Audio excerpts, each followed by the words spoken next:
আসসালামু আলাইকুম, সবাই কেমন আছেন? চলে আসলাম আরেকটি ব্লগ নিয়ে। গরমের কারণে রান্নাবান্না করতে একদমই মন চায় না। সবকিছু কাইটা গুছাইয়া রাইখা এই যে দেখেন বইসা রইছি। বইসা পৃথার সাথে গল্প করতেছি, মোবাইল টিপতেছি, কত কিছু করতেছি। তো রান্না করতে আর ভাল লাগে না।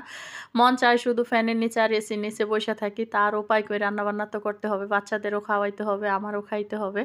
তো যাই হোক, একটা কেক বানাইতে চিন্তা ভাবনা করছিলাম। কারণ হচ্ছে পৃথারে নিয়া যেহেতু পরীক্ষার দিতে প্রতিদিনই আমারই যাওয়া লাগতেছে। আর যাই আমি ভাবির বাসায় বইসা থাকি। আর ওইখানে আমার ভাতিজা মানে আমার ভাসুরের ছেলে, তো তারও কেক খুবই পছন্দ। ভাবলাম ছোট মানুষ ভিডিওতে দেখে, তো আজকে একটা কেক বানাইয়া ওর জন্যও নিয়ে যাই, বাচ্চারাও খাবেনি। তো ৬টা ডিম দিয়ে একটা কেক বানাইতে আসলাম। তো কেকটা আমি এখন বানাবো। বানাইয়া এরপরে আমি এটা কাইটা বক্সে করে নিয়ে যাব ইয়াসের জন্য। আর পৃথা তাজওয়ারও খাবে। তো পৃথা তাজওয়ারেরও অনেক পছন্দ, ইয়াসেরও কেক অনেক পছন্দ। ভাবলাম যে কেকটাই বানাই নিয়ে যাই। তো এখন আমি কেকটা বানাইতেছি। আর কেক বানাইতে গেলে তো আমার যেহেতু ওভেন থাকতো তাইলে আমার অতটা মানে কষ্ট হইতো না। চুলায় কেক বানাইতে গেলে কিন্তু একটু ঝামেলা হয়। মানে গ্যাসের মধ্যে দিয়া রাখতে হয় ৪০-৪৫ মিনিট কিংবা ৫৫ মিনিট এরকম।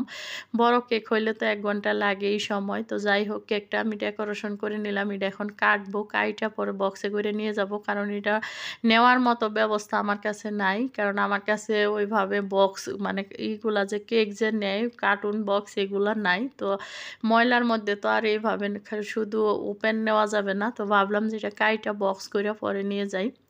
তো নিয়ে গেছিলাম, কেকটা নেওয়ার পরে ওরা অনেক পছন্দ করে খাইছে। এরপর বাসায় এসে রান্নাবান্না করতেছি। আর রাতের জন্য রান্না করতেছি, মাছটা ভাজি কইরা একটু আলু দিয়া ভুনা করে নিলাম। বাসায় এসে রান্নাটা কইরা পরে আমি গোসল-টোসল করি। কারণ হচ্ছে এত গরম যে রান্নাঘরে কিন্তু ওইভাবে থাকাই যায় না। তো মুরগির জন্য কিছু ভাত নিছি, এটা আমার ছেলে নিতেছে। আর ভাবি কিছু আম দিয়ে দিছিল, এটা পরের দিন দুপুরবেলায় ভাবলাম যে আমগুলা ভর্তা করে নেই, বাড়িতে থেকে আনছিল। আর বাচ্চারা যেহেতু আম খায় এর জন্য একটা মরিচ দিলাম, শুকনা মরিচ, জানি ওরাও খাইতে পারে। তো আর এটা হচ্ছে পরের দিন দুপুরবেলায় ডাল, মাছ এগুলো রান্না করছিলাম। তো মাছ ভাজিটার অল্প ভিডিও করছি, আর ডালের ভিডিও করতে মনেই নাই। তো এটা হচ্ছে আবার তারপরের দিন রাতের বেলা। তো রাতের বেলা রান্নাটাও আমি আসরের নামাজের পরেই শেষ করে ফেলি। তো আজকে ডিম ভুনা করব। অনেকদিন যাবতই ডিম খাওয়া হয় না। তো ডিম ভুনা করে নিতেছি। আর আমরা যেহেতু ৪ জন মানুষ, তুরাজবাবু তো আর ওইভাবে খায় না। তো তাজওয়ারেরও দেখা যায় যে ডিম মানে রান্না করলে ডিম ওইভাবে খাইতে চায় না, পছন্দ করে না। এমনিতে ডিম পোচ অনেক পছন্দ, কিন্তু রান্না ডিমটা একদমই খাইতে চায় না।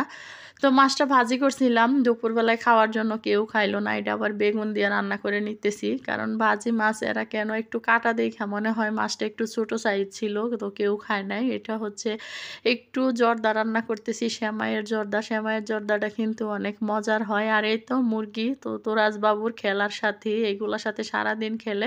তো ২ টা মুরগি যেহেতু আনছি, ২ টা মুরগি একটা আরেকটার সাথে ঝগড়া কইরা একদমই মানে ঠুকরা-ঠুকরি কইরা একটার আরেকটারে মানে অসুস্থ বানাই ফেলছে, এরকম ঝগড়া।